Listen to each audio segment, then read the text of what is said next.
Hello friends, आपल्या सर्वांची आवडती मालिका लपंडाव या मालिकेच्या आजच्या रविवार 7 जूनच्या एपिसोडमध्ये एकानंतर एक धमाकेदार ट्विस्ट आले आहेत. मग नेमकं घडलंय तरी काय? तर फ्रेंड्स, आजच्या एपिसोडमध्ये शेवटी सखीने कान्हाची मदत घेतली आहे. कान्हाकडून ॲडव्हान्स पेमेंट घेऊन सखीने सरकारवर कोर्ट केस केली आहे आणि आता कोर्टात सरकार विरुद्ध सखी एकमेकांविरुद्ध लढणार आहेत. त्याचबरोबर सखीने एक वकीलसुद्धा नेमलाय आणि ही एक वकील बाई आहे जिच्याकडे सखीने चक्क एक घड्याळ दिलंय, ज्या घड्याळामध्ये हिडन कॅमेरा आहे आणि या कॅमेराच्या मदतीने सरकारचं स्टिंग ऑपरेशन करायचं आणि मग सरकारचे हे सगळे गुन्हे कोर्टात सिद्ध करायचे असं सखीने ठरवलंय. मग सखी कोर्टात सरकारविरुद्ध हा डाव जिंकू शकेल का? कान्हा तिची कशी मदत करणार? सरकार हरणार का? हे जाणून घेण्यासाठी हा व्हिडिओ शेवटपर्यंत नक्की पहा. फ्रेंड्स, आजच्या एपिसोडच्या सुरुवातीलाच नंदाला प्रॉपर्टीचे पेपर्स सापडलेले असतात, पण नंदा अडाणी असल्यामुळे हे पेपर्स प्रॉपर्टीचे आहेत की कसले आहेत हेच तिला कळत नाही. मी अडाणी राहिले, माझं खूप मोठं नुकसान झालं, हे कागद काय माझ्या कामाचे दिसत नाही असा विचार करून नंदा हे पेपर्स तेथेच देवळात फेकून देते आणि आपल्या रूममध्ये निघून जाते. पण गणपती बाप्पा चमत्कार घडवतो आणि हे पेपर्स चक्क आपल्या जागेवरून उडून मीनाक्षी समोर जातात. मीनाक्षी हॉलमध्ये लादी पुसत असते. ती हे पेपर्स पाहते. हे कसले पेपर्स आहे असा विचार करून ती हे पेपर्स उचलते आणि वाचते तर तिला जबर धक्काच बसतो. मीनाक्षीच्या लक्षात येतं की हे तर प्रॉपर्टीचे पेपर्स आहे, ज्या पेपर्सवर सह्या करून सखीने सगळी प्रॉपर्टी सरकारच्या नावावर केली होती. त्यामुळे मीनाक्षीला खूप आनंद होतो. मीनाक्षी ही परशुरामला आवाज देते. परशुराम जवळ येतो. मीनाक्षी त्याला हे पेपर्स दाखवते तर परशुराम सांगतो, हे तर कामत इंडस्ट्रीजच्या प्रॉपर्टीचे पेपर्स आहेत आणि हे तर सरकारच्या नावावर आहे. मीनाक्षी खूप खुश होते आणि म्हणते, ही देवाचीच कृपा आहे. देवाला आपले हे हाल बघवले गेले नाही, आपला त्रास बघवला गेला नाही, त्यामुळे त्याने हा चमत्कार घडवला आहे. तर परशुराम विचारतो, पण मीनाक्षी आपल्याला याचा काय फायदा? ही सगळी प्रॉपर्टी तर सरकारच्या नावावर आहे. मीनाक्षी त्याला समजावून सांगते, आपण हे पेपर्स सखीला देऊया. मग सखी हे पेपर्स फाडून टाकेल आणि सगळी प्रॉपर्टी पुन्हा एकदा तिच्या नावावर होईल. आपले हे हाल थांबतील आणि मग सरकारचा कायमचा खेळ संपणार. परशुराम म्हणतो, नाही मीनाक्षी, यामध्ये खूप मोठी रिस्क आहे. सरकार त्यानंतर आपलं काय करेल तुला माहिती आहे का? सरकारने याआधी तुझ्या बाळाचा जीव घेतला होता, आताही ती असं काही करू शकते. तर मीनाक्षी चिडून म्हणते, बरं झालं तुम्ही मला आठवण करून दिली. माझ्या बाळाचा तिने जीव घेतलाय, त्याचा बदला तर मला घ्यायचा आहे. मी तिच्याकडून तिचं सगळं काही हिरावून घेईल. आपण आता हे करायचंच, सखीपर्यंत हे पेपर्स पोहोचवायचे.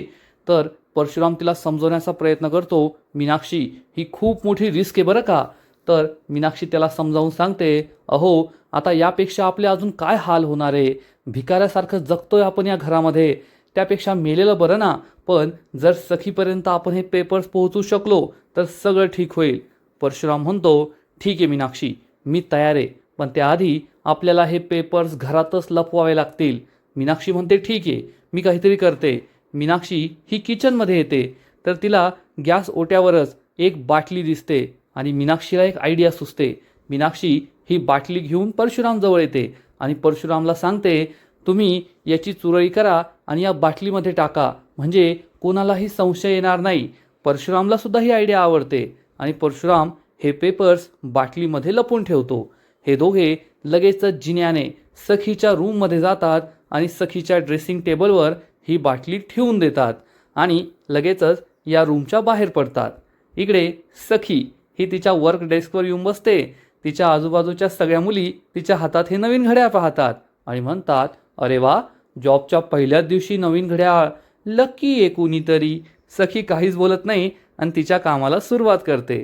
आणि इकडे कान्हा हा आपल्या केबिनची खिडकी उघडतो आणि या खिडकीतून त्याला सखीचा वर्क डेस्क दिसत असतो. तो सखीकडे पाहू लागतो.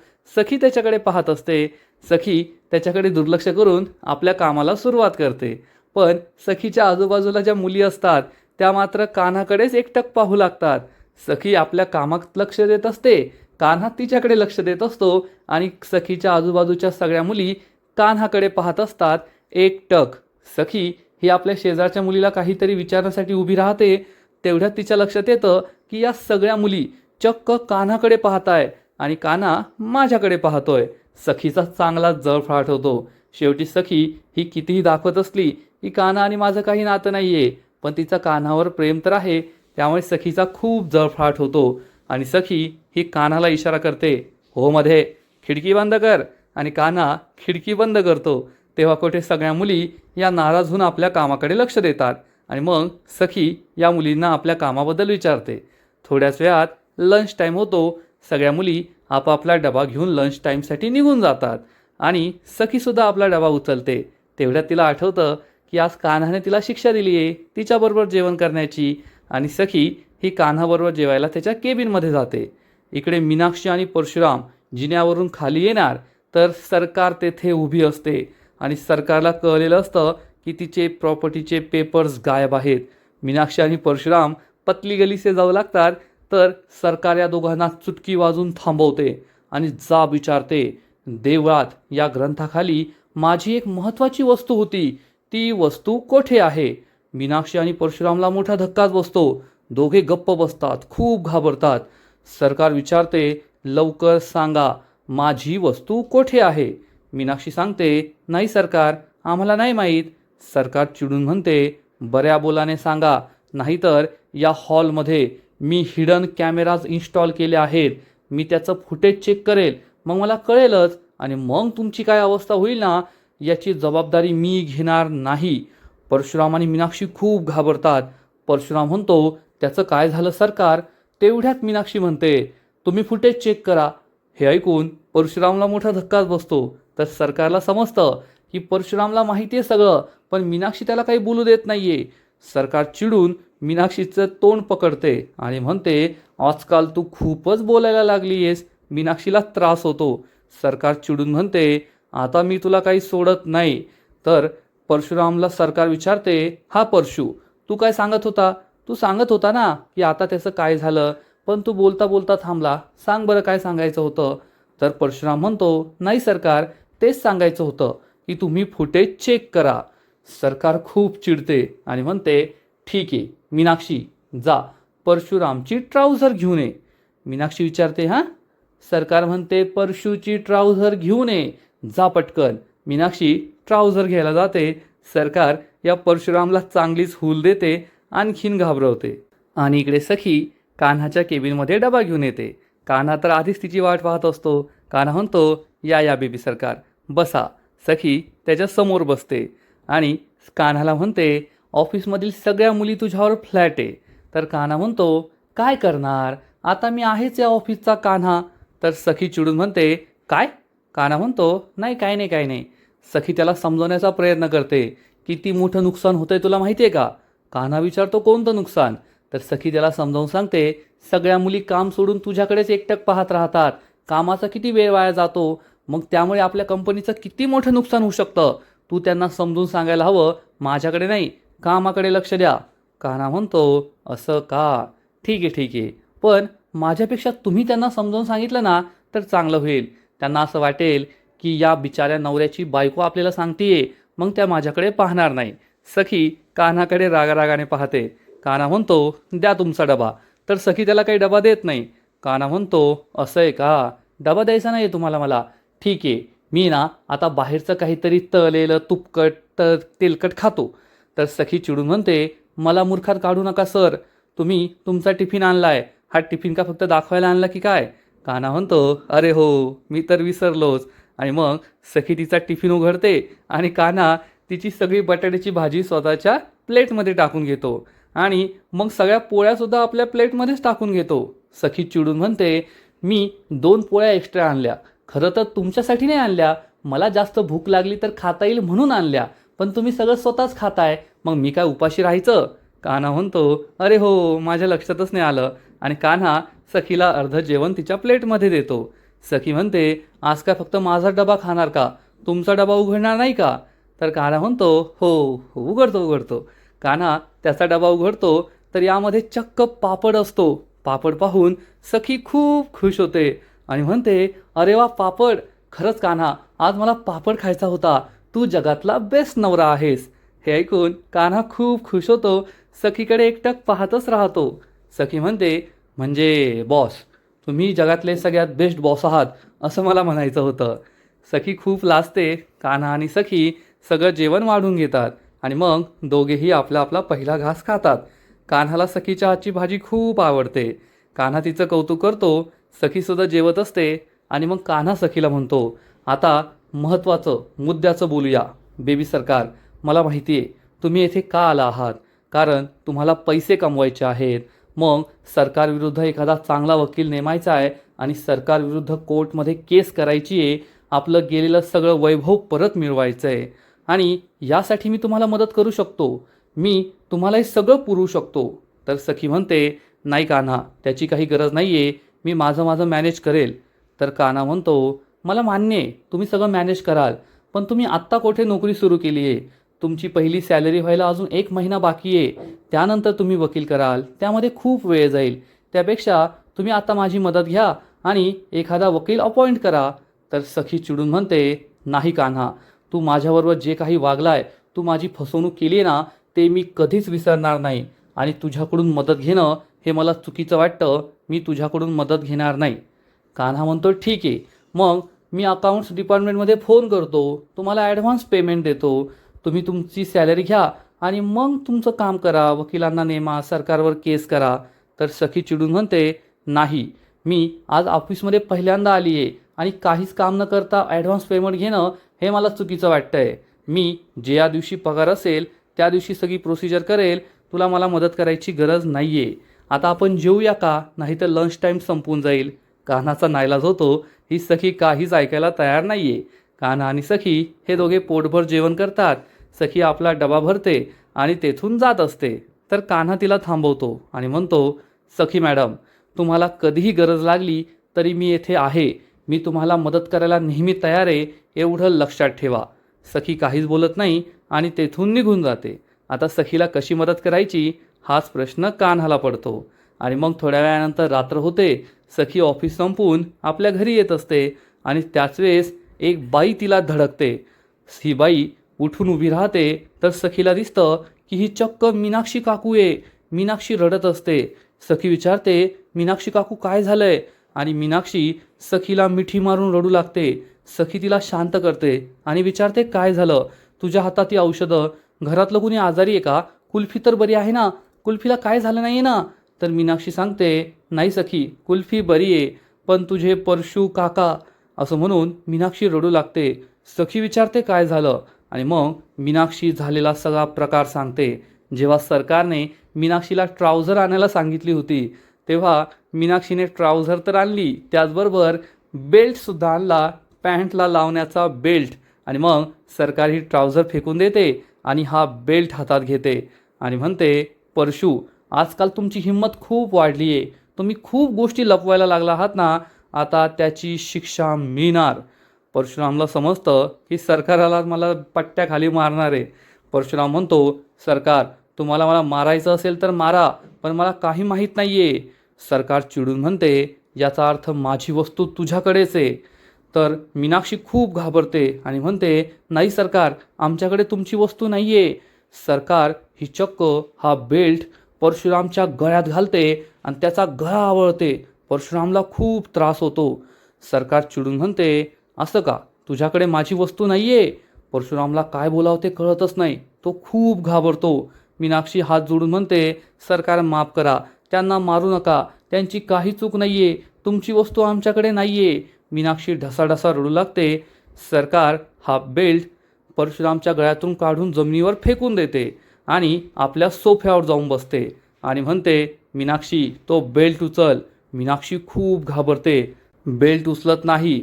सरकार विचारते, सांगितलेलं ऐकू येत नाही का, तो बेल्ट उचल. पण मीनाक्षी बेल्ट उचलत नाही. त्यामुळे सरकार चक्क बंदूक बाहेर काढते आणि परशुरामवर बंदूकचा नेम पकडते. मीनाक्षी आणि परशुराम खूप घाबरतात. सरकार म्हणते, मी 3 म्हणेपर्यंत तो बेल्ट उचलायचा आणि तुझ्या नवऱ्याला मारायचं, नाहीतर तुझ्या नवऱ्याचं मेलेलं तोंड तू बघशील. असं म्हणून सरकार 1, 2 असं काउंटडाऊन सुरू करते. मीनाक्षी आणि परशुराम खूप घाबरतात. पण एक बायको स्वतःच्या नवऱ्याला बेल्टने कसं मारू शकते? त्यामुळे मीनाक्षी हा बेल्ट काही उचलत नाही आणि सरकार ही परशुरामकडे पाहून असं एक्सप्रेशन देते, तुझ्या बायकोला तुझ्या जीवाची काळजी नाही आहे. आणि सरकार ट्रिगर दाबणार इतक्यात परशुराम जोरात ओरडतो, मीनाक्षी मार मला, उचलतो बेल्ट. मीनाक्षीचा नाईलाज होतो. मीनाक्षी सरकारसमोर हात जोडते, सरकार मारते मी मारते, गोळी नका चालू. आणि मीनाक्षी हा बेल्ट उचलते आणि मग एकानंतर एक दे सपासप परशुरामच्या अंगावर बेल्टचे वार करते. परशुरामला खूप त्रास होतो, पण सरकार अजूनही बंदुकीचा नेम धरूनच असते. त्यामुळे मीनाक्षीचा नाईलाज होतो आणि मीनाक्षी एकानंतर एक परशुरामवर वार करते. बिचारा परशुराम हा जमिनीवरच पडतो.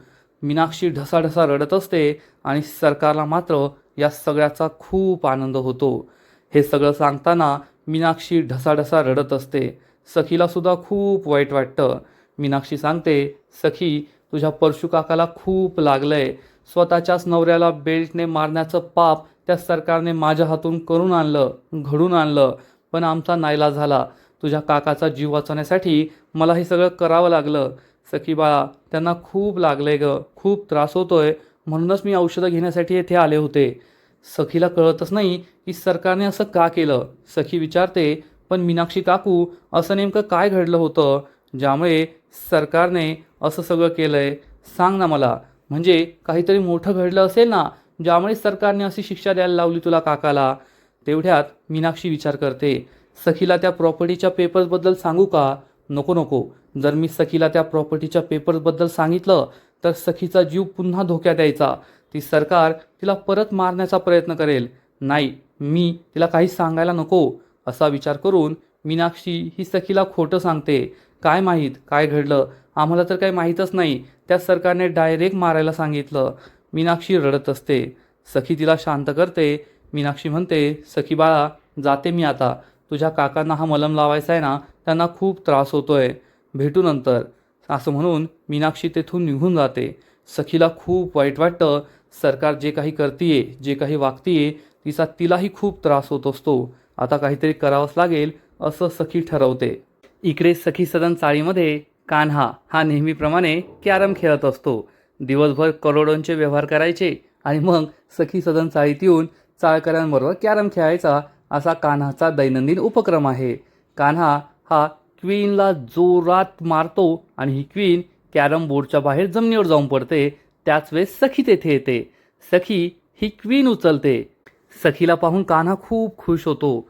पण ही क्वीन उचलताच सखीला आठवतं की मीनाक्षी काकू काय म्हणाली होती की आज परशुरामला कसा त्रास दिला गेला आणि सरकार आता राणी बनलीये आणि आपण सगळे तिचे गुलाम आहोत. हे सगळं आठवून सखी खूप चिडते आणि हीच आहे ती राणी, हीच आहे ती सरकार, असा विचार करून सखी ही कॅरम बोर्ड समोर कान्हासमोर येऊन बसते आणि मग कसलाही विचार न करता सखी एकानंतर एक स्ट्राईक करत असते. ही कवडी आत टाकते, ती स्ट्राईक करते, ही स्ट्राईक करते, राणी आतमध्ये टाकते, कवर आतमध्ये टाकते. आजूबाजूच्या सगळ्या लोकांना समजतं की सखी खूप अस्वस्थ आहे, खूप टेन्शनमध्ये आहे. त्यामुळे इतर चाळकरी तेथून निघून जातात. कान्हा सखीकडे एकटक पाहतच राहतो. सखी खूप टेन्शनमध्ये आहे हे या सगळ्यांना समजतं. सखी मात्र वेड्यासारखी खेळतच असते, एकानंतर एक स्ट्राईक करतच असते. कान्हा तिला म्हणतो, सखी मॅडम, खेळ संपलाय. तर सखी चिडून म्हणते, आत्ता तर कोठे खेळ सुरू झालाय. कान्हा तिच्याकडे आश्चर्याने पाहतो तर सखी म्हणते, कान्हा, आता अति होतंय. सरकार माझ्या कुटुंबाला खूप त्रास देतीये आणि आता हा त्रास सहन करण्याच्या पलीकडे गेलाय. मला काहीतरी करावंच लागेल. मला त्या सरकारचा बदला घ्यावाच लागेल. मला तुझी एक मदत हवी आहे. कान्हा म्हणतो, एनी टाईम सांगा, काय मदत हवी आहे? तर सखी म्हणते, मला ॲडव्हान्स पेमेंट हवं आहे. मला लवकरात लवकर त्या सरकारवर केस करायची आहे, वकील नेमायचा आहे. मला ॲडव्हान्स पेमेंट मिळेल का? कान्हा म्हणतो, नक्की मिळेल. पण मी तुम्हाला ॲडव्हान्स पेमेंट कसं करायचं तुम्हीच सांगा. तुमचे सगळे बँक अकाउंट सरकारने फ्रीज केलेत. मी तुम्हाला एवढी कॅश दिली तर तुम्ही ती मॅनेज कशी करणार? आणि त्यापेक्षा मी तुम्हाला एखादं नवीन बँक अकाउंट ओपन करून देतो. तुम्ही ते बँक अकाउंट ऑपरेट करू शकता आणि ऑनलाईन ट्रान्झॅक्शनसुद्धा करू शकतात. तर सखी म्हणते, पण कान्हा, आता माझ्याकडे एवढा वेळ नाही आहे. मी एवढी वाट नाही पाहू शकत. बँकांची कामं खूप स्लो असतात, त्यात वेळ लागेल. तर कान्हा म्हणतो, सखी मॅडम तुम्ही टेन्शन घेऊ नका, मी आहे ना, मी आधीच या सगळ्यांचा विचार करून ठेवला आहे. आता पहा काय होतं ते. आणि तेवढ्यात एक माणूस तेथे पोहोचतो. हा माणूस हॅलो म्हणतो. सखी विचारते, हे कोण आहेत? तर कान्हा सांगतो, पीपल्स ट्रस्ट बँकेचे मॅनेजर आहेत अविनाश सर. यांच्या आधी जे मॅनेजर होते त्यांनी मला सरकारचा खोटेपणा तुमच्यासमोर आणण्यासाठी खूप मदत केली होती आणि आता हेच तुमचं नवीन बँक अकाउंट उघडतील. सखी या मॅनेजरला विचारते, सर पण माझं बँक अकाउंट लवकर उघडेल का? म्हणजे मला लवकरात लवकर ट्रान्झॅक्शन करायचे आहेत. तर हा मॅनेजर सांगतो, हो मॅडम तुम्ही काळजी करू नका. राघव सर हा आमचे खूप जुने क्लायंट होते आणि तुम्ही त्यांच्या मुलगी आहात. तुमचं बँक अकाउंट मी प्रायोरिटीवर लवकरात लवकर उघडून देईल. उद्या सकाळपर्यंत तर तुम्ही ट्रान्झॅक्शन करू शकाल. हे ऐकून सखी खूप खुश होते आणि मग हा मॅनेजर आपलं काम करत असतो. सखी कान्हाला म्हणते, कान्हा खरंच खूप थँक्यू. आज तुझ्यामुळेच माझं बँक अकाउंट लवकर उघडतं आहे आणि मला त्या सरकारविरुद्ध माझं काम करता येईल. तुम्हाला ॲडव्हान्स पेमेंट देतो आहे. कान्हा खूप खुश होतो. सखी त्याला म्हणते, कान्हा पण मी तुझ्याकडून मदत घेतली आणि तू माझी मदत करतोय याचा अर्थ मी काही विसरले असं होत नाही. तू माझ्याशी जे काही खोटं वागलाय, खोटं नाव सांगून खोटी ओळख सांगून माझी फसवणूक करून माझ्याशी लग्न केलं आहे ना, तो घाव खूप मोठा आहे आणि मी हे कधीच विसरणार नाही, एवढं लक्षात ठेव. हे ऐकून कान्हाला वाईट वाटतं की सखीसाठी कितीही केलं तरी सखी काही मला माफ करायला तयार नाही आहे. कान्हा सखीला म्हणतो, सखी मॅडम ते सगळं आपण नंतर पाहूया. आता तुम्ही फक्त स्वतःचा विचार करा आणि त्या सरकारला कसं बर्बाद करता येईल ना याचा विचार करा. उद्या सकाळपर्यंत तुमच्या अकाउंटमध्ये ॲडव्हान्स पेमेंटचे पैसे येऊन जातील आणि एकदा का हे पैसे तुमच्या अकाउंटमध्ये आले मग सरकारला बर्बाद करण्यासाठी तुम्ही कायदेशीर मार्ग निवडा. तुम्ही एक चांगला वकील नेमा आणि या वकिलाला सरकारवर केस करायला सांगा. सरकार ही खूप बडबोली आहे. स्वतःचे गुन्हे स्वतःच्या तोंडूनच कबूल करते. तुम्हाला तिला स्वतःच्याच या सगळ्या ट्रॅपमध्ये अडकवायचं आहे आणि एकदा का सरकारचा खोटेपणा कोर्टात सिद्ध झाला मग तुम्हाला तुमची सगळी प्रॉपर्टी परत मिळू शकते. सखी म्हणते, हो कान्हा, सरकारने ज्या प्रकारे मला फसवून सगळी प्रॉपर्टी तिच्या स्वतःच्या नावावर करून घेतली आहे आणि आता माझ्या कुटुंबाला ती त्रास देते, तो त्रास आता मी जास्त काळ सहन करणार नाही आहे. सरकारने जरी चुकीचा मार्ग निवडला असला ना तरी मी योग्य मार्गाने कायदेशीर मार्गानेच त्या सरकारला धडा शिकवणार आणि तिने माझं जे काही लुबाडून घेतलं आहे ते सगळं परत मिळवणार. आता सरकारची वेळ संपली आहे. मी त्या सरकारला सोडणार नाही. हे ऐकून कान्हा खूप खुश होतो कारण सखी आता सरकारचा बदला घ्यायचं सुद्धा ठरवतीये आणि ती योग्य मार्गावर आहे. आणि त्याचबरोबर जेव्हा लंच टाईमला कान्हाने सखीला सांगितलं होतं की सखी मॅडम मी तुमची मदत करतो, मी तुम्हाला ॲडव्हान्स पेमेंट देतो किंवा वकील देतो, पण सखीने तेव्हा नकार दिला होता. सखी म्हणाली होती की मला काम करण्याच्या आधी पगार नको आहे. 1 महिन्याने माझा पगार झाला की मी सगळं प्रोसिजर करेल. पण जेव्हा मीनाक्षी सखीला भेटली आणि मीनाक्षी आणि परशुरामचे सरकार काय हाल करतीये हे जेव्हा सखीला समजलं तेव्हा सखीला कळलं की 1 महिना वाट पाहणं शक्य नाही आहे. तोपर्यंत तर ही सरकार मीनाक्षी आणि परशुरामचा जीव घेऊन टाकेल. त्यामुळे सखीने कान्हाकडून ॲडव्हान्स पेमेंट मागितलं आणि आता सखी सरकारविरुद्ध लढणार आहे. फ्रेंड्स, आजचा एपिसोड येथेच संपतो. लपंडाव मालिकेचा आजचा एपिसोड खरंच खूप भारी होता, इंटरेस्टिंग होता. सखी आता सरकारविरुद्ध काहीतरी खूप मोठं करणार आहे ज्यामुळे सरकार पूर्णपणे हादरून जाईल. आजच्या एपिसोडमध्ये कान्हा आणि सखी हे दोघे एकाच ऑफिसमध्ये काम करताय ते पाहून खूप भारी वाटलं. कारण सखी ही जेव्हा चाळीत असते तेव्हा कान्हाशी खूप उद्धटपणे बोलते, त्याची मदत घेत नाही, त्याच्यावर रागराग करते, चिडचिड करते. पण आता कान्हा ऑफिसचा बॉस आहे त्यामुळे सखीला त्याच्याशी चांगल्या पद्धतीने बोलणं वागणं हे तर कंपल्सरी आहे आणि सखीला या नोकरीची गरजसुद्धा आहे. त्यामुळे सखीचा नाईलाज होतोय आणि या दोघांचे जे ऑफिसमधले सीन्स असतात ना ते सुद्धा खूप क्यूट आहेत, पाहायला मजा येते. पण आता मीनाक्षी आणि परशुरामचे मात्र खूप हाल होत आहे. सरकार त्यांचे हाल करतीये. पण प्रॉपर्टीचे पेपर्स मात्र मीनाक्षी आणि परशुरामने लपून ठेवलेत. सरकारला काही कळू दिलं नाही, एवढं चांगलं झालं. या पेपरचा नक्कीच आज ना उद्या फायदा होईल एवढं मात्र खरं. तर फ्रेंड्स, लपंडाव या मालिकेचा आजचा एपिसोड तर भारी होता, पण पुढील एपिसोड आणखीन भारी असणार आहे. आणखीन मोठा ट्विस्ट या मालिकेत येणार आहे. मग नेमकं घडणार तरी काय? तर लपंडाव या मालिकेच्या पुढील एपिसोडमध्ये आपण पाहू की सरकार ही आपल्याच तोऱ्यात असेल आणि नंदाला म्हणेल ती सखी मला कधीच हरवू शकत नाही. मी सरकार आहे सरकार. सरकार आजपर्यंत कधीच हरली नाही आणि कधी हरणार नाही. सखीकडून तर नाहीच नाही. सरकारचा कॉन्फिडन्स एका वेगळ्याच लेव्हलवर असेल आणि सखीला त्रास देण्यासाठी आणखीन काहीतरी करण्यासाठी ठरवणार. इकडे कान्हा आणि सखी हे दोघे ऑफिसला जायला तयार झाले असतील, पण सखी ही आधी वकिलांना भेटायला जाणार, कारण तिला सरकारवर केस करायची आहे. कान्हा तिला ऑल द बेस्ट म्हणणार आणि मग सखी रिक्षात एका बाईबरोबर बसलेली असेल आणि ही बाई म्हणजे नक्कीच वकिलीन बाई असणार, ज्या वकिलीन बाईला सरकारविरुद्ध केस लढण्यासाठी सखीने अपॉइंट केलं आहे. सखी या बाईला एक डिजिटल वॉच देईल, एक घड्याळ देईल. ही वकिलीन बाई विचारणार हे काय आहे, तर सखी तिला सांगणार हा एक हिडन कॅमेरा आहे. आता तुम्ही सरकारला भेटायला जाताय तर ही वॉच तुम्ही स्वतःच्या हातात घाला. सरकार ही खूप बडबोली आहे. मी काय काय केलं, कसं कसं केलं हे सगळं बोलायला सांगायला तिला खूप आवडतं. त्यामुळे ती तुमच्यासमोर आपले सगळे गुन्हे कबूल करेल आणि तुम्ही या वॉचच्या मदतीने तिचं सगळं व्हिडिओ रेकॉर्डिंग करून घ्यायचं. म्हणजे जेव्हा कोर्टात आपल्याला सरकारविरुद्ध पुरावे विचारले जातील तेव्हा आपण हेच व्हिडिओ फुटेज दाखवू शकतो, हे स्टिंग ऑपरेशन दाखवू शकतो आणि सरकारने आजपर्यंत काय काय गुन्हे केले आहेत, कसा माझ्या वडिलांचा खून केला, कसं माझ्या आईचा खून केला, कशी माझी सगळी प्रॉपर्टी लुबाडली, आणखीन किती लोकांना मारलंय, किती त्रास दिलाय, या सगळ्या गोष्टी रेकॉर्ड होतील आणि मग आपण कोर्टात तेच दाखवू शकतो आणि सरकारचा खरा चेहरा सगळ्यांसमोर आणू शकतो. ही गोष्ट या वकिलीन बाईला सुद्धा पटणार. इकडे सरकार ही नंदाला ठणकावून सांगेल सखी कधीच जिंकू शकत नाही, मी तिला जिंकू देणार नाही, उद्या मी काय करते ना ते तू बघच. आणि मग सरकार ही गौतमला सुद्धा ठणकावून सांगणार तुला काय वाटतं, तुझी सखी मला हरवणार, ती मला कधीच हरू शकत नाही.